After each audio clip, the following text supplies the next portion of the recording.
Welcome to this episode of the slave trade in Africa. Slavery in the ancient world. It must be admitted frankly that both slavery and the slave trade existed in Africa before the coming of Europeans.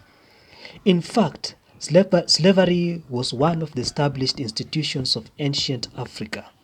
As our knowledge of the history of ancient Ghana, Mali, Kanem Borno, Songhai, the Hausa states, and the kingdoms and city-states of the Guinea region has proved to us, but neither slavery nor the slave trade can be said to be peculiar to Africa, as some early writers, mostly British, tried to make out during the colonial era. As a matter of fact, nearly all the known civilizations of the world practiced slavery and, as a consequence, indulged in the slave trade at one time or another in their history. For example, in ancient times, both Greece and Rome kept large numbers of slaves.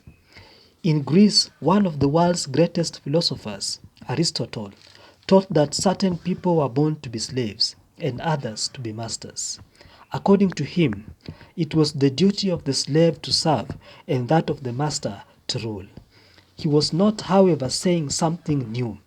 He was merely giving verbal expression to what actually were the views held in Greece about the position of slaves in the Greek society of his day. In Greece, slaves, known as helots, were the principal workers, and their duties ranged from working on farms and plantations to serving as personal attendants, clerks, teachers, and doctors. In the Roman Empire, nearly every man of worth owned at least one slave. Some owned thousands. They were employed mostly on farms or trained to serve as soldiers. But unlike the Greeks, the Romans frequently treated their slaves with barbarity. Anglo-Saxon England too kept numerous slaves. They were called thews, defined as the slaves who were outside the folk and therefore had no existence in law. By implication, this meant that these slaves had no rights and no legal protection. Therefore, if an innocent slave was killed, his murderer could not be interrogated or tried. The Domesday Book of AD 1085 gives the total number of slaves in Anglo-Saxon England as 25,000. At that time, this would be nearly one-tenth of the entire population of the country. As early as the 11th century AD, the slave trade was operating in England, with Bristol as the chief port of the shipment, and it was during the reign of Henry I, between the years 1100 and 1135, that the export of slaves from England was forbidden by law. But this did not abolish slavery as an institution.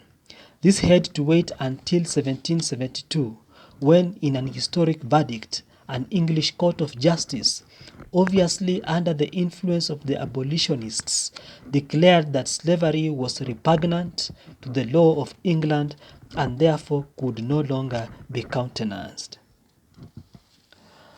Domestic slavery in West Africa. Early slavery in West Africa probably had part of its origin as a form of punishment.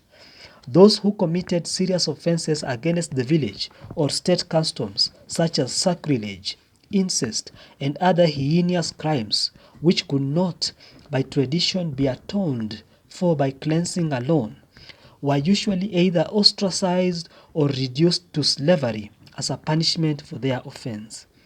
In the same way, war captives were often made into slaves.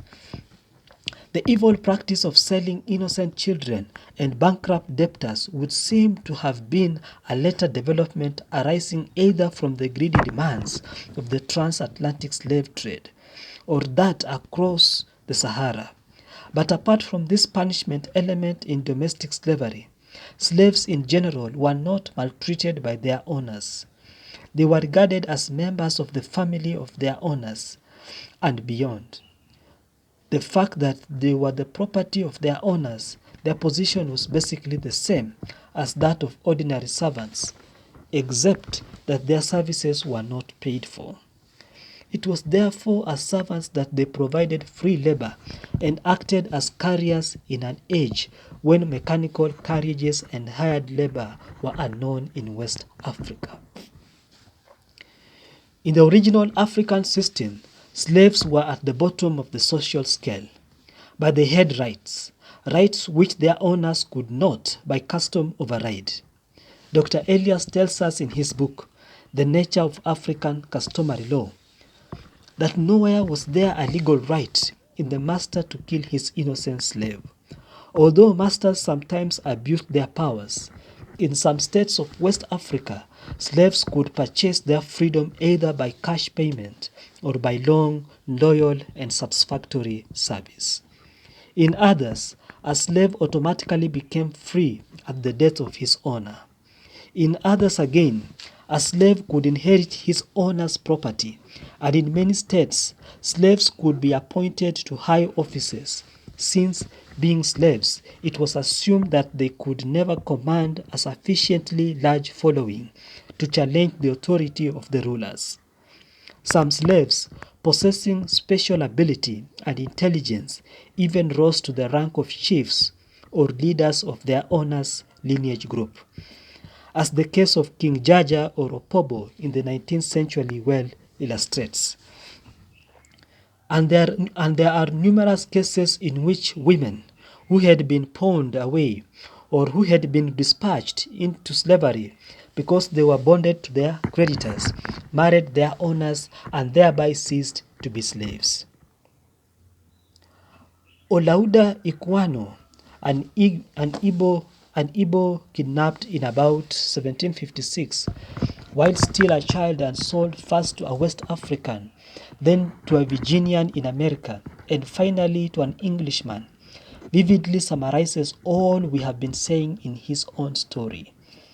The spoils of war were divided according to the merits of the warriors. Those prisoners, i.e. war captives, which were sold or redeemed, we kept as slaves. But how different was their condition in the West Indies? With us, i.e. Africans, they do no more work than other members of the community, even their masters. Their food, clothing, and lodging were nearly the same as theirs, except that they were not permitted to eat with those who were freeborn. And there was scarcely any other difference between them than a superior degree of importance which the head of a family possesses in our state, and that authority which, as such, he exercises over every part of his household. Some of these slaves have even slaves under them as their own property and for their own use. But we must avoid the danger of idealizing domestic slavery as it was practiced in West Africa before the coming of Europeans.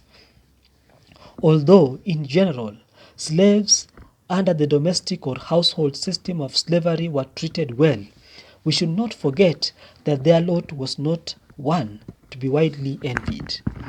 They were at times offered as sacrifices to the gods.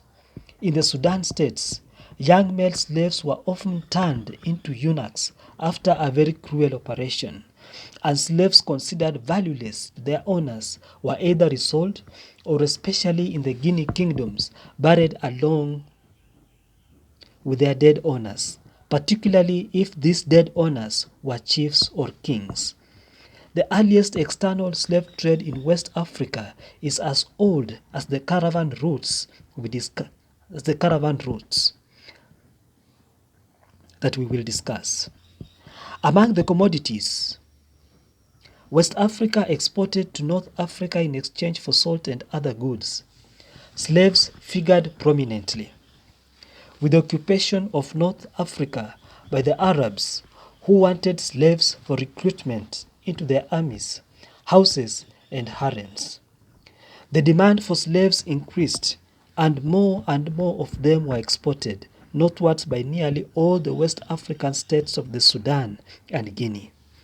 Thousands of these slaves found their way into Europe and Asia. But although the slave trade between North Africa and West Africa was considerable, it did not approach either the scope or the volume of that which was to develop between West Africa and the New World across the Atlantic. Slaving was not confined to Africans alone. European slaves, some of them prisoners of war, were also available for sale in North African markets, and it has been recorded that Mansa Musa, the emperor of Mali, bought white Turkish slaves from Cairo while returning from his pilgrimage to Mecca in the year 1325.